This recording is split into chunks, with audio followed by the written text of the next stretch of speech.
Hello दोस्तों, welcome to my new vlog. मैं हूं शिवानी और ये है मेरे हस्बैंड और हम आए हैं फैमिली के साथ दिवाली एंड करवा चौथ सेलिब्रेट करने। तो हमने पकड़ी बेंगलोर से ट्रेन जो कि थी राजधानी एक्सप्रेस। बीच में बहुत ही ज़्यादा बारिश हुई और हमने ये सुंदर नज़ारे अपने कैमरे में कैप्चर कर लिए।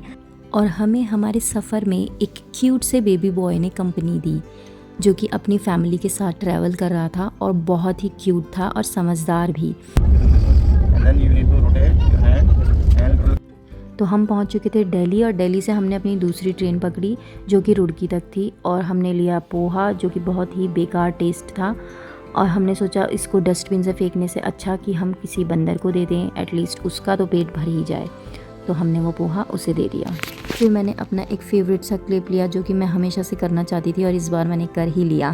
फिर घर पहुंच के नेक्स्ट डे हम लोग रात को दिवाली की शॉपिंग करने मार्केट चले गए। तो उसी दिन मैंने करवा चौथ की मेहंदी भी लगाई क्योंकि नेक्स्ट डे करवा चौथ था, उसके कुछ दिन बाद दिवाली थी। बट ये मेहंदी मुझे ओके लगी। नेक्स्ट टाइम मैं खुद ही लगा लूँगी दोस्तों, समझ जाओ। उसके बाद घर पहुँच के मेरा मुँह सड़ गया दोस्तों, क्योंकि मैंने अपने हस्बैंड को एक फ़ोटो लेने को कहा था और उनके पास टाइम नहीं था।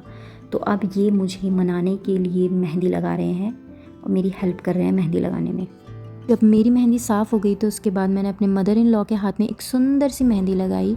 उसके बाद मैं सुबह उठ के नहा धो के तैयार हो गई और पूजा करी हमने। और ये सूट मैंने ऑनलाइन मंगाया जो कि मुझे बहुत पसंद आया था। तो मैंने बनाई थी करवा चौथ की थाली जो कि मैं बेंगलोर से बना के लाई थी। टैलेंट की कमी नहीं है गाइस मेरे अंदर। और फिर मैं चली गई तैयार होकर सुंदर सी बनकर करवा चौथ की कथा पढ़ने। दोस्तों इसमें फ़िल्टर नहीं लगा है, अब ये मत कहना कि मैं सुंदर नहीं हूँ। कथा सुनने के बाद मैंने सूर्य देवता को चढ़ाया जल और अपने पहले करवा चौथ का किया फ़ोटोशूट। और हाँ दोस्तों, आप सोच रहे होंगे मैंने यहाँ पे फ़ोटोज़ का यूज़ क्यों किया है इस व्लॉग को पूरा करने के लिए, क्योंकि मैं पूजा में व्यस्त थी। उस दिन मैंने बस आराम किया। मेरे हस्बैंड ने मेरे लिए खाना बनाया और मेरा जो मंदिर है वो भी उन्होंने सजा के दिया। और चाँद जो है वो निकल आया 9:30 बजे। फिर मैंने की पूजा और उसके बाद भी हमने किया बहुत सारा फ़ोटोशूट। उसके बाद हम नीचे गए, हमने खाना खाया और हम सो गए क्योंकि नेक्स्ट डे था दिवाली का तांडव शुरू। मतलब कि हमें बहुत सारा काम करना था। तो मुझे वीडियो शूट करने का टाइम नहीं मिला, लेकिन ये पूरा घर हम दोनों ने मिल के सजाया जो कि बहुत सुंदर लग रहा था। उसके बाद थोड़ा सामान हमने ऑनलाइन मंगा लिया था, थोड़ा हम मार्केट से लेके आए और हमने शुरू कर दी अपने घर को दुल्हन की तरह सजाने की तैयारी। 4-5 दिनों के लिए मैं अपने मायके चली गई थी जो कि है देहरादून में। उसके बाद जब मैं आई हम लोगों ने दिवाली की तैयारियां शुरू करी और थोड़ा घर की साफ़ सफाई करी। बोला था ना कि घर को बनाना है बिल्कुल दुल्हन की तरह, तो हमने फटाफट अपने हाथ चलाने शुरू कर दिए। उसके बाद हमने शुरू कर दी रंगोली बनाना जो कि बहुत सुंदर बनी थी। तो ये तारीफ़ मैं इसलिए नहीं कर रही हूँ कि हम दोनों ने मिलके ये रंगोली बनाई है। कॉलोनी के लोगों ने हमें बोला कि बहुत सुंदर लग रही है। अब आप खुद देखकर बता दीजिए कि सुंदर है या नहीं है। बहुत मेहनत लगी है दोस्तों इस रंगोली को बनाने में, लेकिन इसमें हमारे घर वालों ने हमें बहुत ही कोऑपरेट करा क्योंकि उन्होंने कहा तुम रंगोली बनाओ, बाकी के काम हम कर लेंगे। रंगोली बनाते बनाते हमारी हालत खस्ती हो गई, लेकिन रंगोली हमारी बहुत ही सुंदर बनी थी। फिर आई दिवाली की रात। We along with our family sit together for the puja and perform all the rituals with love and devotion. फिर हम लोगों ने जलाए पूरे घर में दिए और घर को कर दिया रोशन। फिर मेरे हस्बैंड ने मेरी हेल्प करी दिए जलाने में और फिर हम चले गए बाहर कॉलोनी के साथ पटाखे जलाने। हमने शुरुआत करी लैम्प जलाने से, उसके बाद हमने जलाई फूलझड़ियाँ और खूब सारे पटाखे फोड़े। और फिर मैंने मम्मी को बुलाया और कहा आप भी 1-2 हाथ लगा ही दें, और इन्हें भी मेरी तरह पटाखों से बिल्कुल डर नहीं लगता है।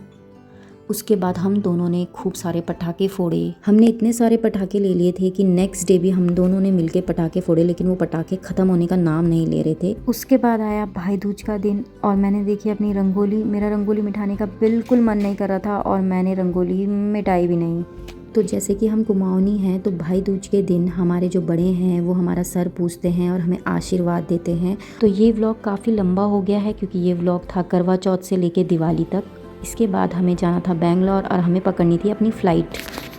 तो हम आए तो ट्रेन से थे बट जा रहे हैं फ़्लाइट से क्योंकि दिवाली के टाइम पर ट्रेन मिलना बहुत ही मुश्किल हो रहा था। तो हमने फ़्लाइट करी। तो ये है बस जो कि हमें प्लेन तक लेके जाएगी। यहाँ से प्लेन का डिस्टेंस ज़्यादा नहीं था, अप्रॉक्स 1 किलोमीटर तक था। तो ये हमारी एक कनेक्टिंग फ़्लाइट थी जो कि चेन्नई तक जा रही थी और उसके बाद वहाँ से हमने ट्रेन बुक करी क्योंकि दिवाली की वजह से हमने बहुत लेट बुकिंग करी तो हमें नहीं मिली, ना तो ट्रेन मिली ना डायरेक्ट फ़्लाइट मिली। उसके बाद मैंने ये सुंदर सा नज़ारा रिकॉर्ड करा।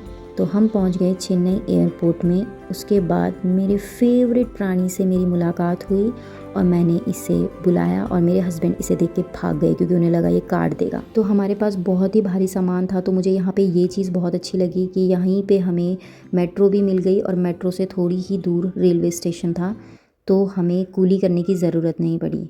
सो now we are in central railway station of Chennai. और दोस्तों मैं यहाँ की एक बात बताना चाहूँगी कि ये रेलवे स्टेशन बहुत ही सुंदर एंड साफ़ था। सबसे अच्छी बात कि बहुत साफ़ सुथरा था। फिर हमने ट्रेन में ही खाए स्नैक्स, बहुत भूख लगी हुई थी और हम पहुँच गए बेंगलोर। अब आप यहाँ तक पहुँच ही गए हैं तो दोस्तों लाइक ज़रूर कर देना, क्योंकि ना बहुत मेहनत लगती है व्लॉग बनाने में। ऐसे नहीं कि देखा और चले गए, लाइक ज़रूर कर देना guys please. Bye bye, next vlog देखते हैं कब बनता है।